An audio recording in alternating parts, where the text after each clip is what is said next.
પાદરામાં ચાલુ બાઇકે નીકળ્યો સાપ।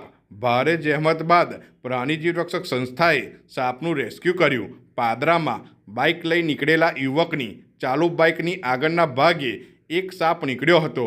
બાઇક ચાલકે બાઇક પરથી નીચે ઉતરી પ્રાણીજીવ રક્ષક સંસ્થાને જાણ કરતા પ્રવીણ મહારાજ બાઇક ગેરેજ પર લાવી હેડલાઇટ ખોલી સાપનું રેસ્ક્યુ કર્યું હતું। હાલ ચોમાસાની સિઝનમાં તમામ લોકોએ વાહન ચલાવતા પહેલાં તકેદારી રાખવાની જરૂર છે।